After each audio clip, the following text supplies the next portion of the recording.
Hay pueblos en México, donde nadie quiere quedarse después del atardecer.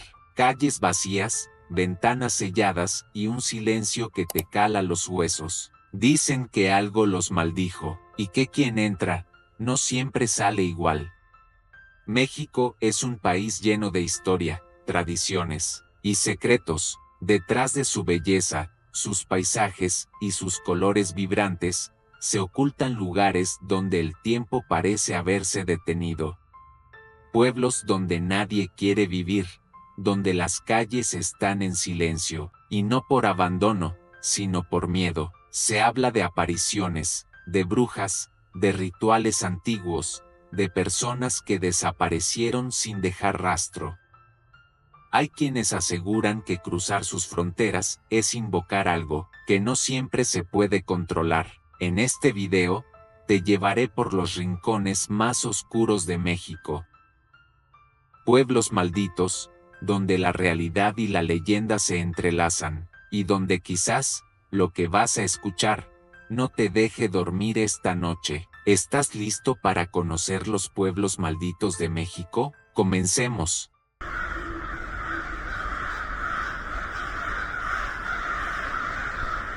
En medio del desierto potosino, alejado del ruido, del turismo masivo y de la modernidad, existe un pueblo que parece atrapado en otra dimensión. Un lugar que durante el día es silencio y piedra, y durante la noche, algo mucho más oscuro. Su nombre es Real de 14.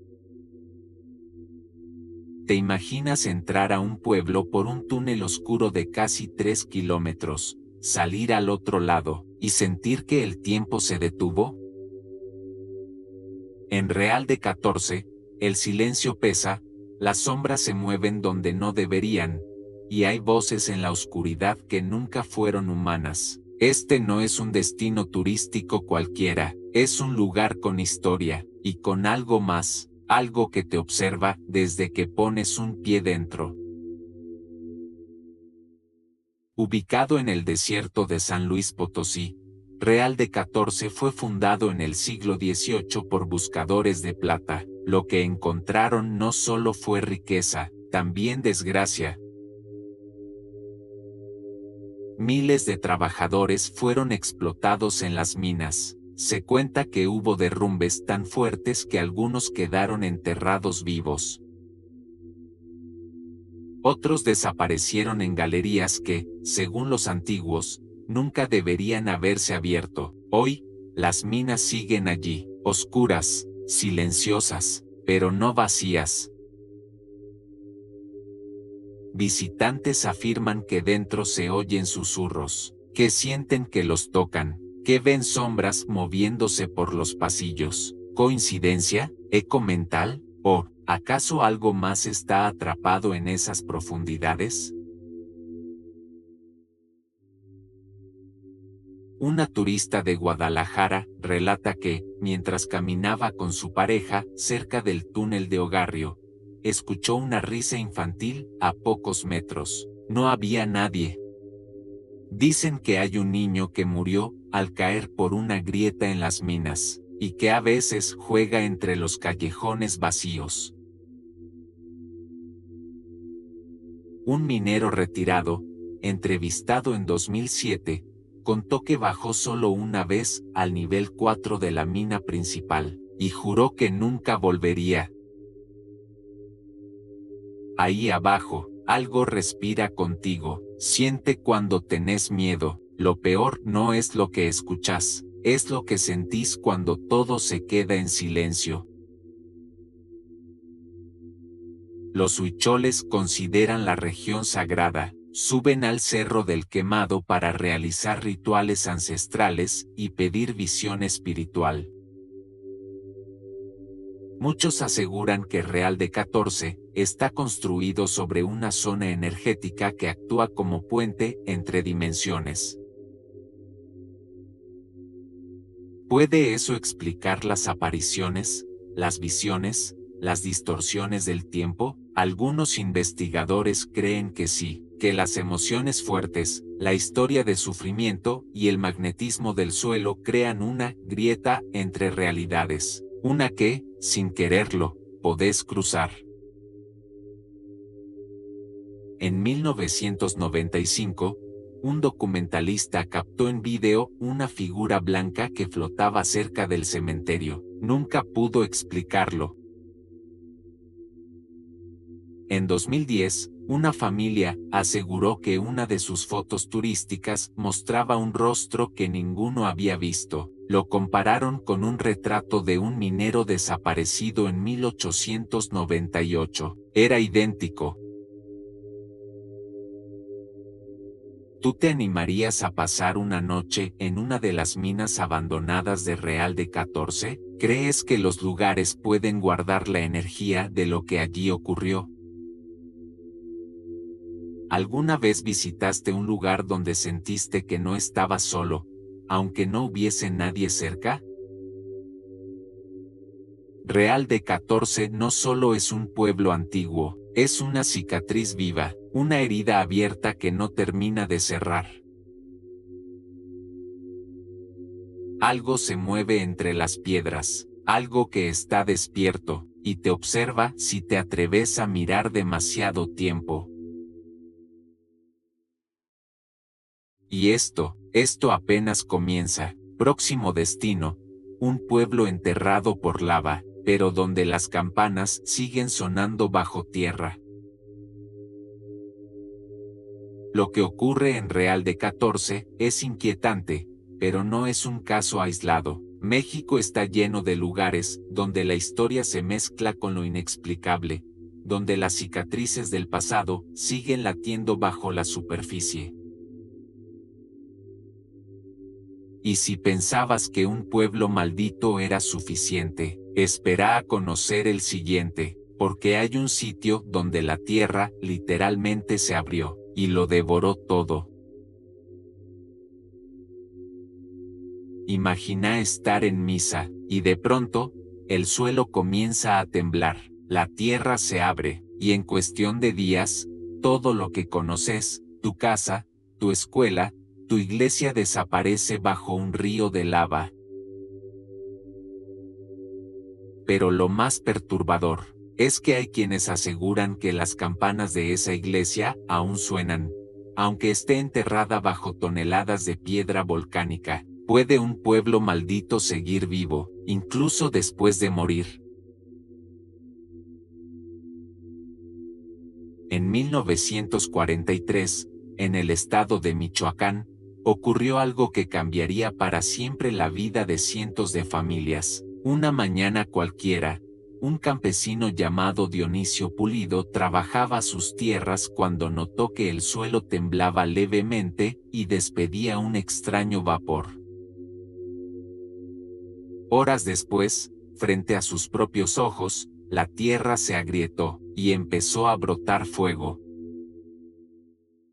Había nacido el volcán Paricutín, y con él, la sentencia de muerte para el pueblo de San Juan Parangaricutiro. La lava no tardó en llegar, avanzó lentamente, como si tuviera intención, como si supiera exactamente qué debía destruir. Casas, campos, calles, plazas, todo fue engullido. Todo, menos una cosa, la iglesia del pueblo, o al menos, una parte de ella. La fachada y el altar principal quedaron en pie, como si algo invisible los protegiera del avance volcánico. Y es ahí donde empieza el misterio. Muchos sobrevivientes aseguran que, en los días previos a la erupción, ya se sentía algo raro en el ambiente, un silencio antinatural, pájaros que desaparecieron, perros que aullaban hacia el suelo, no hacia el cielo.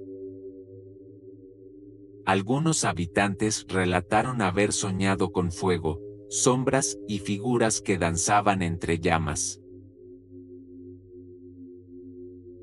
Una mujer de nombre Rosalía, entonces adolescente, Contó décadas después que su abuela rezaba todas las noches porque la tierra estaba enojada, y no era la única. Varias familias aseguraban que el pueblo estaba construido sobre tierras maldecidas desde tiempos prehispánicos. Hoy en día, lo único que sobresale entre el mar de lava solidificada es el altar de la antigua iglesia, pero aquí viene lo inquietante. Numerosos visitantes afirman que, si uno permanece en silencio absoluto, se oyen campanas que provienen desde lo profundo de la tierra. Algunos incluso dicen que han escuchado cantos lejanos, como de misa, en una lengua que no logran identificar.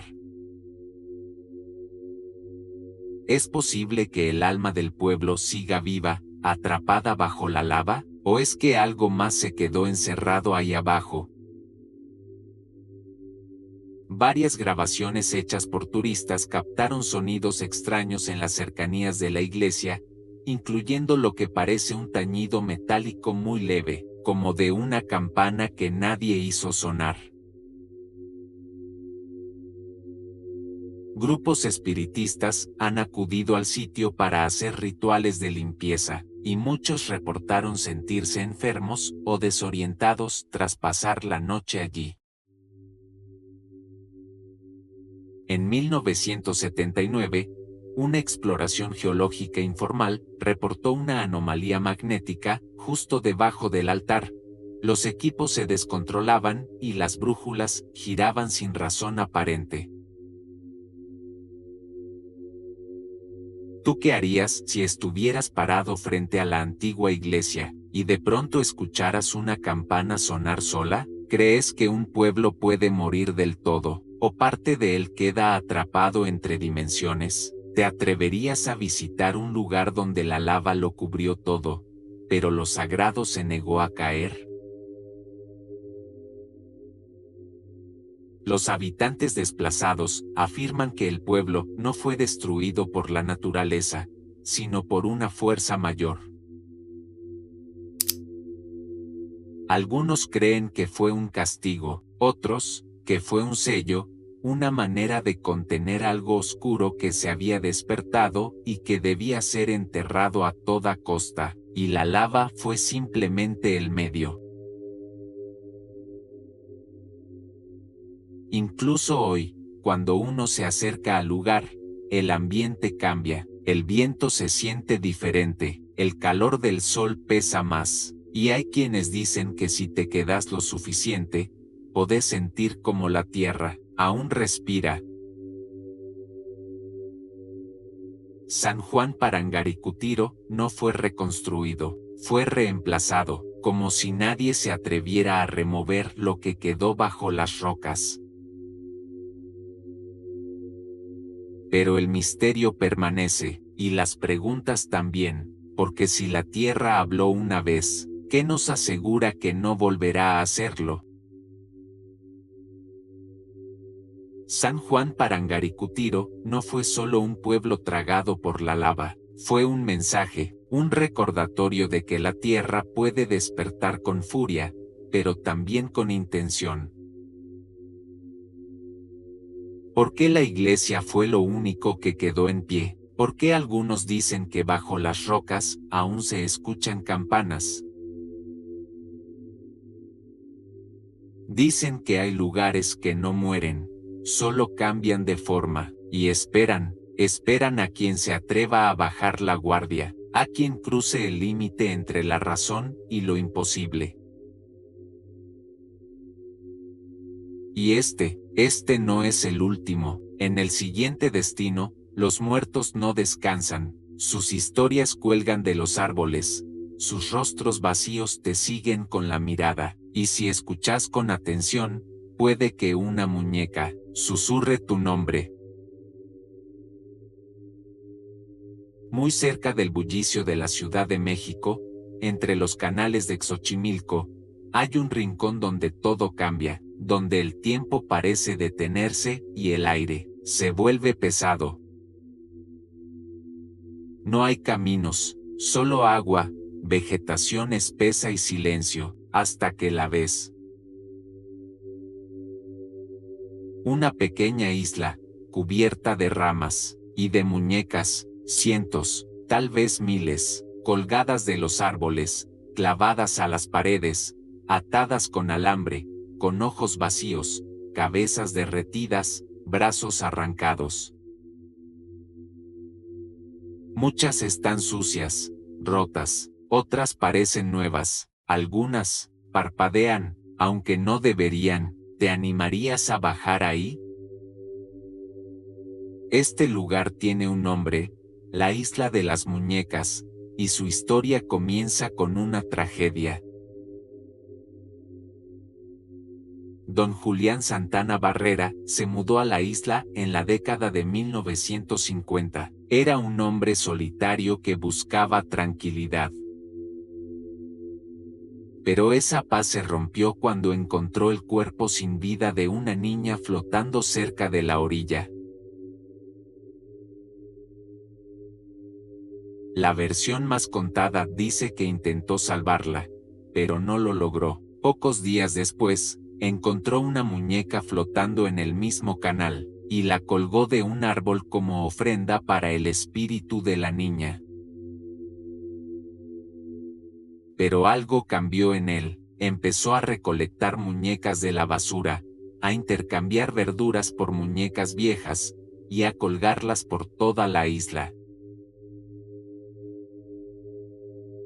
Decía que el espíritu de la niña estaba enojado, que la oía llorar por las noches, que una muñeca no era suficiente.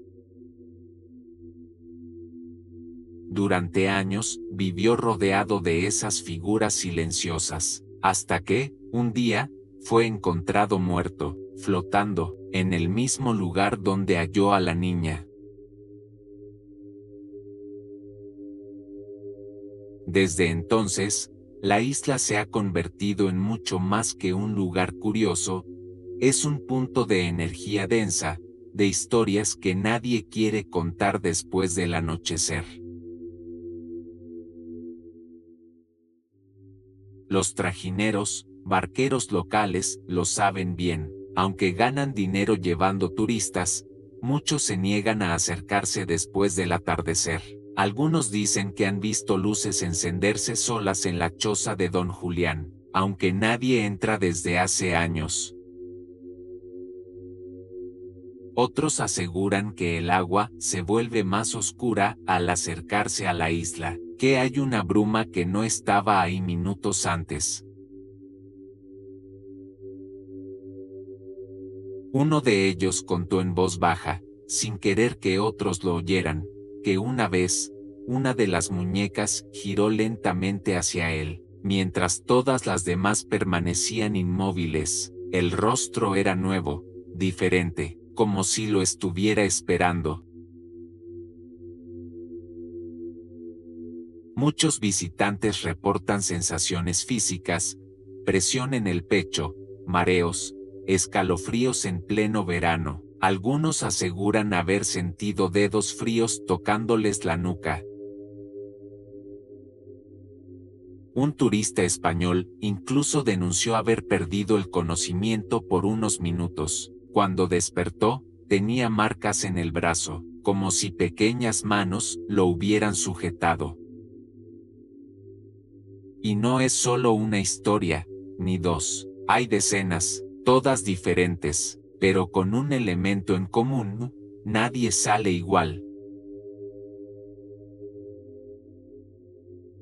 Algunos expertos en lo paranormal afirman que la muerte de Don Julián no fue una simple tragedia, que fue un llamado, que, después de años construyendo un altar con muñecas, terminó por convertirse en parte de él.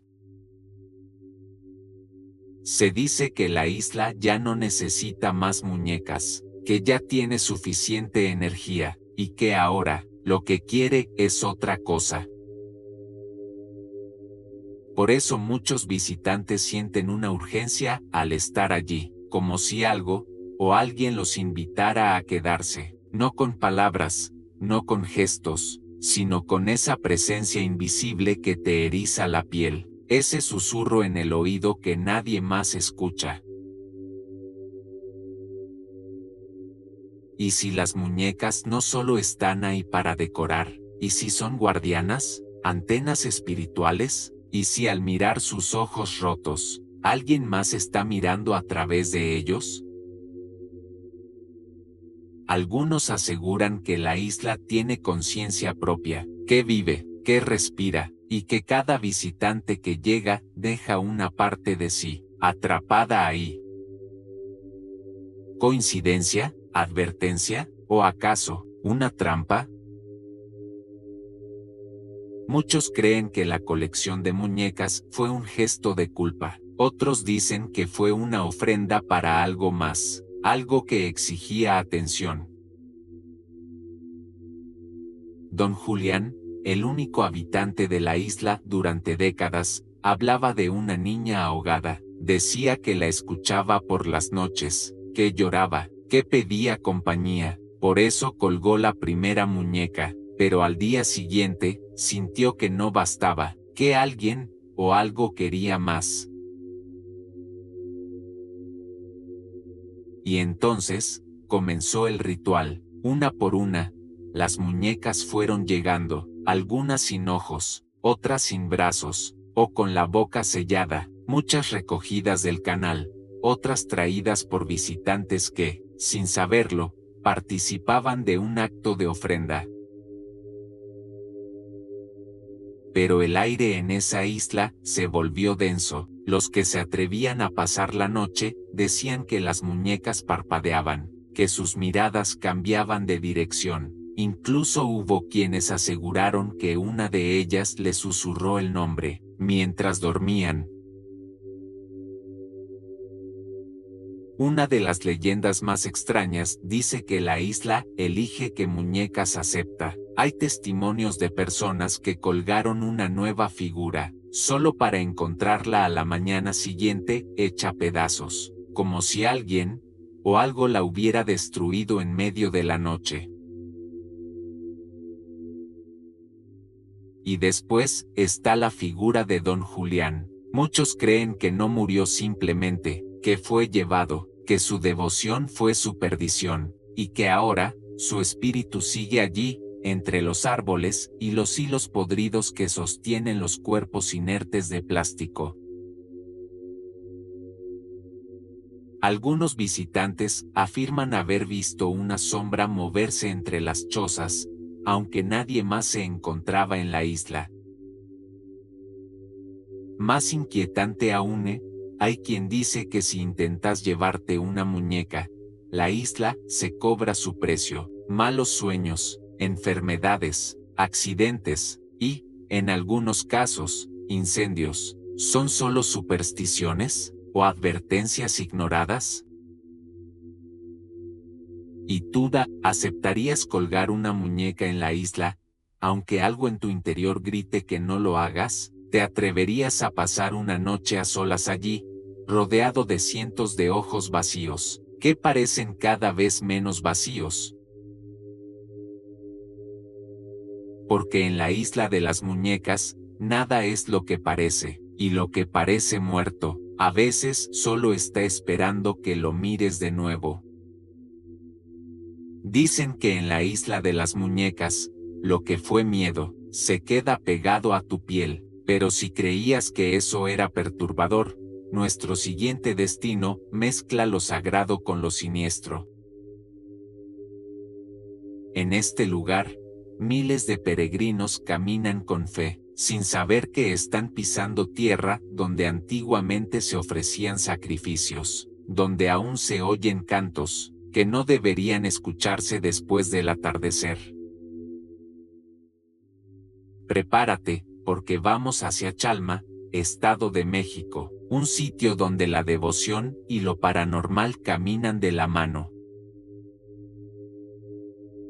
Imagina recorrer un sendero lleno de flores, música y velas, hasta llegar a una cueva donde el aire se siente denso, pesado, como si algo invisible te estuviera observando.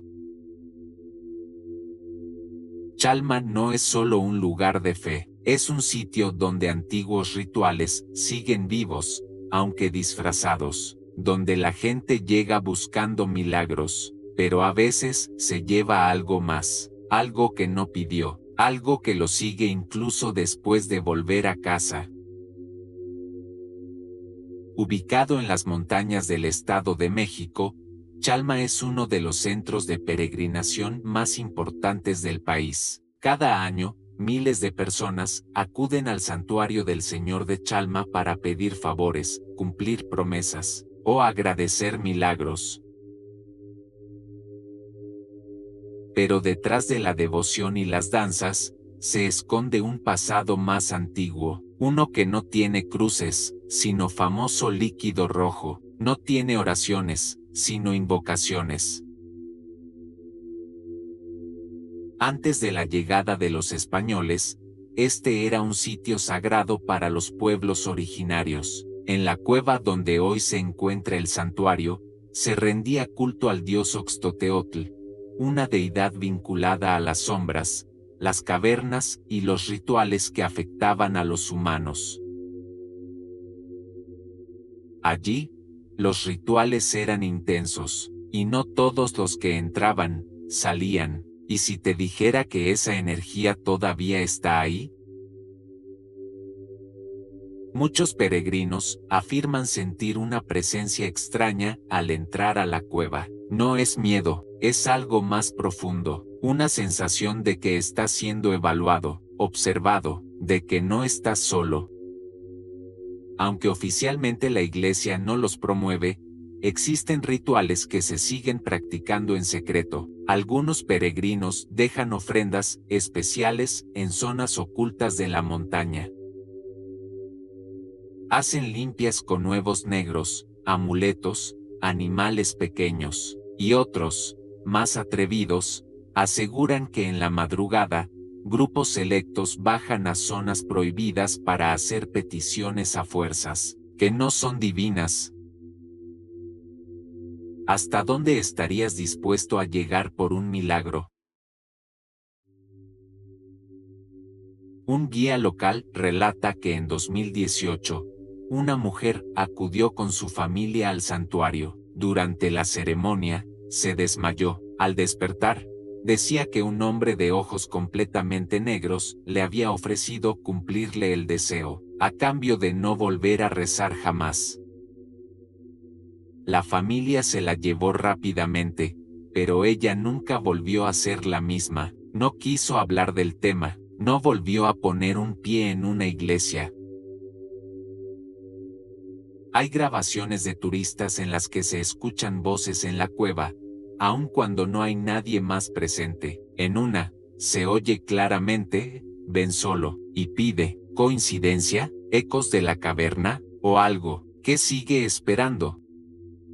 Algunos creen que hay portales, otros, que las almas de los antiguos sacrificados nunca se fueron, que caminan con los vivos, confundidos, o tal vez hambrientos. ¿Es posible que un lugar conserve la energía de los rituales del pasado? ¿Te atreverías a entrar solo a la cueva de Chalma después de la medianoche? ¿Hasta dónde irías por un deseo cumplido, si supieras que alguien más paga el precio? Chalma es un lugar de fe, pero también de sombras, donde lo sagrado y lo profano se entrelazan en un pacto silencioso. No todo lo que brilla en las peregrinaciones es esperanza, y no todos los milagros vienen del cielo, porque a veces, hay algo más que escucha tus plegarias.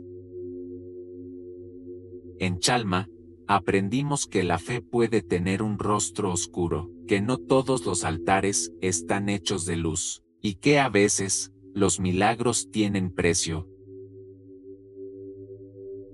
Pero nuestro viaje no termina ahí, porque si hubo un lugar donde lo sagrado y lo profano bailan juntos bajo la luna, es Catemaco.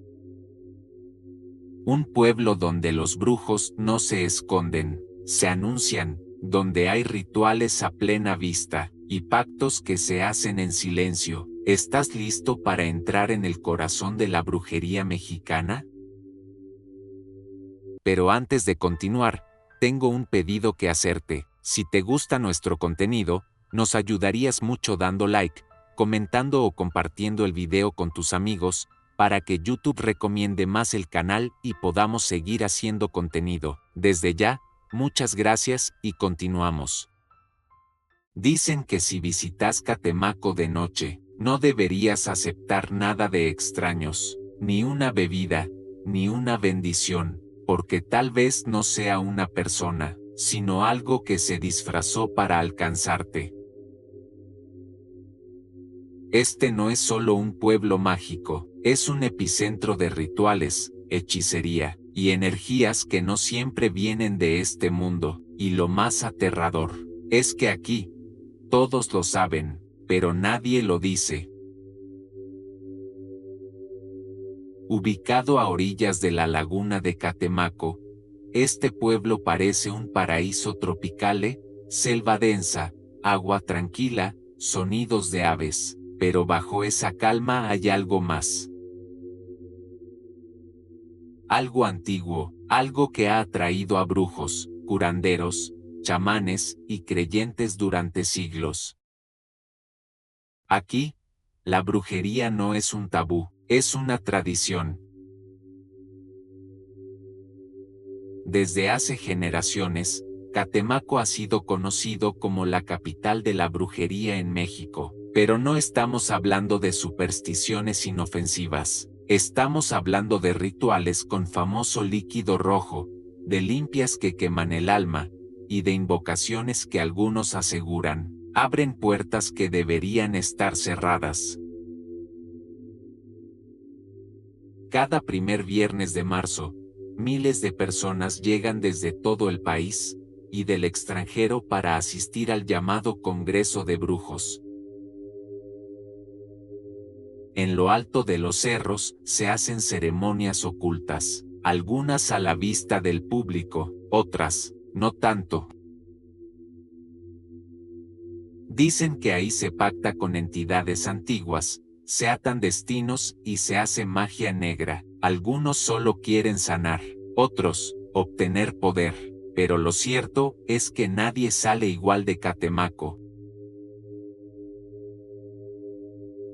Las leyendas dicen que antes de la conquista, este era un sitio sagrado para los popolucas, quienes realizaban ofrendas a dioses de la lluvia, el inframundo y el renacimiento, pero cuando llegaron los españoles y la religión católica, esas prácticas no desaparecieron, solo se mezclaron.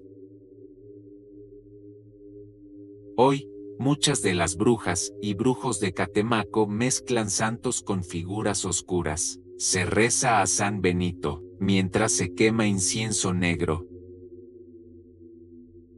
Se menciona a la Virgen, pero se invoca a la Santa Muerte. Es un sincretismo que confunde, atrae y aterra. Una mujer originaria del pueblo cuenta que su familia rompió una promesa que había hecho su bisabuela con un brujo mayor. Desde entonces, cada generación ha perdido un hijo antes de cumplir 15 años. Nadie lo dice en voz alta, pero todos en la zona conocen la historia y la respetan. Una vez al año, ella sube al cerro a dejar una ofrenda, no por fe, sino por miedo. Visitantes describen una sensación extraña al llegar, como si el aire fuese más pesado, como si alguien invisible los observase desde la selva. Hay quienes aseguran haber tenido visiones, sueños lúcidos, o haber visto figuras encapuchadas a orillas de la laguna. Incluso, algunos turistas aseguran que los monos aulladores del lugar callan de golpe cuando algo se acerca. ¿Lo perciben antes que nosotros? Algunos nombres se han hecho populares a lo largo de los años: el brujo mayor, la bruja Zulema, y otros más que prefieren mantenerse en el anonimato, pero todos coinciden en algo: Catemaco no es un lugar para jugar. Hay rituales que solo pueden hacerse con permiso de los espíritus, y si lo haces mal, puede que no salgas como entraste. ¿Tú entrarías a un ritual en Catemaco si te lo ofrecieran, aunque no supieras que se va a invocar? ¿Crees que lugares como este guardan una energía real, o somos nosotros quienes la creamos con nuestras creencias? ¿Te animarías a pasar la noche solo en una de las cuevas donde aún se hacen pactos secretos? Déjame tu opinión en comentarios. Catemaco es más que un pueblo, es una encrucijada entre el mundo visible y el invisible, donde el agua guarda secretos, donde el viento susurra nombres olvidados, y donde cada paso que das puede despertar algo dormido. Dicen que si escuchas bien, en la madrugada se oyen cantos lejanos desde la laguna. No los sigas, no respondas, porque tal vez no son para vos, o tal vez sí. Después de caminar entre rituales, sombras y pactos ancestrales, pensarías que ya nada puede sorprenderte, pero hay un lugar donde el tiempo se congeló, y la soledad susurra historias que no están en ningún libro. Un pueblo que fue grande, luego murió, y hoy solo quedan ruinas, ecos, y presencias que se niegan a partir. Imagina caminar por un pueblo fantasma, donde las casas están abiertas, pero vacías, donde las ventanas sin cristal parecen ojos, y los túneles bajo tierra aún respiran. Eso es Mineral de Pozos, un pueblo maldito por la ambición, y condenado al olvido, pero cuidado, el olvido no significa silencio, a veces, lo que se olvida, vuelve con más fuerza. Mineral de Pozos está ubicado en el semidesierto de Guanajuato, rodeado de cerros áridos y vastos cielos. Fue fundado en el siglo XVI como centro minero, pero su apogeo llegó en el Porfiriato, cuando miles llegaron buscando fortuna. Pozos se convirtió en un hervidero de vida, ambición y sufrimiento.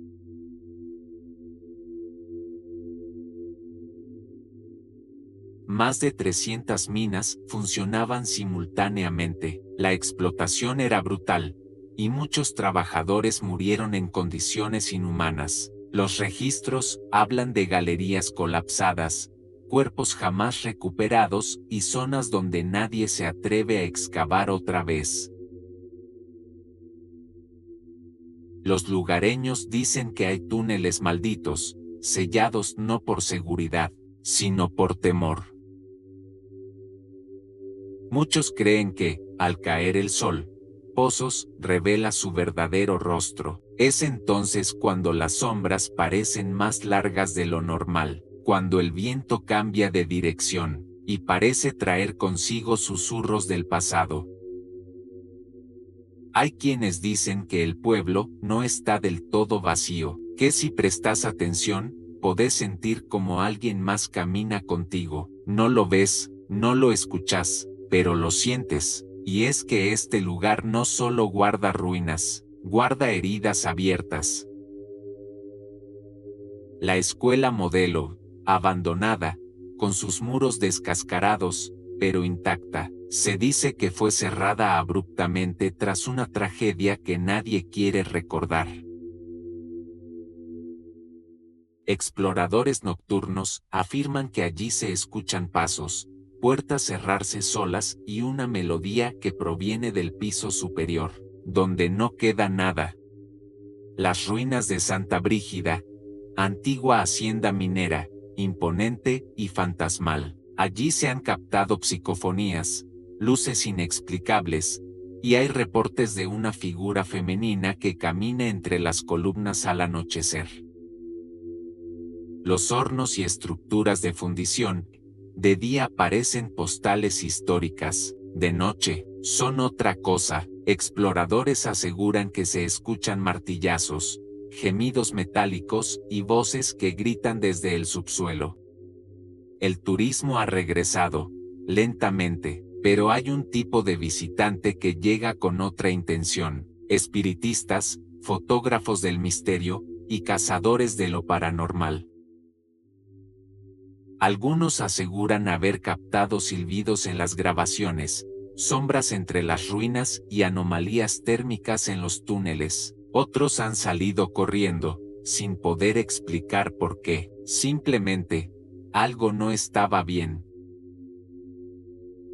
¿Alguna vez estuviste en un lugar donde el pasado parecía más presente que el ahora? ¿Sentiste que alguien te miraba, aunque no hubiera nadie? ¿Te atreverías a adentrarte en un túnel de cientos de años, solo, en la noche? Mineral de Pozos no desapareció, solo cambió de rostro. Lo que fue prosperidad, ahora es ruina, y en esas ruinas, algo espera. Algunos vienen buscando historia, otros, respuestas, pero todos se van con la misma sensación: algo se quedó contigo, y tú dejaste algo. Hay algo en lo prohibido, en lo abandonado, en lo que se esconde en las sombras, que nos llama. Puede que sea curiosidad, puede que sea morbo, o tal vez sea algo más profundo: el deseo de conectar con lo que no entendemos. ¿Te diste cuenta de que, en cada uno de estos pueblos, lo que más asusta no siempre es lo que se ve, sino lo que se siente? Lo invisible, lo inexplicable, lo que te pone la piel de gallina, sin razón aparente. ¿Será que estos lugares realmente están malditos? ¿O será que hay partes de nuestra historia, de nuestra esencia, que se niegan a morir? Porque sí, hablamos de pueblos malditos, de leyendas oscuras y de historias que te hielan la sangre, pero detrás de cada sombra hay también una historia de vida, de resistencia, de tradición. México no solo es un país lleno de enigmas, es también un país lleno de cultura, de colores, de sabores y de una identidad que vibra en cada rincón, incluso en los más ocultos. Estos pueblos pueden tener sus misterios, pero también son testigos del paso del tiempo, guardianes de leyendas, y reflejo de una riqueza que va mucho más allá de lo paranormal. Y eso es lo más fascinante, que en México, hasta lo oscuro tiene alma. México no solo es un territorio de enigmas, es una tierra viva, rica, inolvidable, y tal vez, ahí radica su verdadero poder. Ahora quiero saber qué piensas tú. ¿Realmente crees que todas estas historias son solo coincidencias? ¿O será que hay lugares donde el pasado nunca se fue, y simplemente nos está esperando? Gracias por llegar hasta acá. Si este viaje te estremeció, te invito a suscribirte, dejar tu like y contar en los comentarios ¿cuál de estos pueblos visitarías con una linterna y mucho valor? Nos vemos en el próximo video, y recordad, hay caminos que no se deben recorrer solo, especialmente de noche. Hasta la próxima.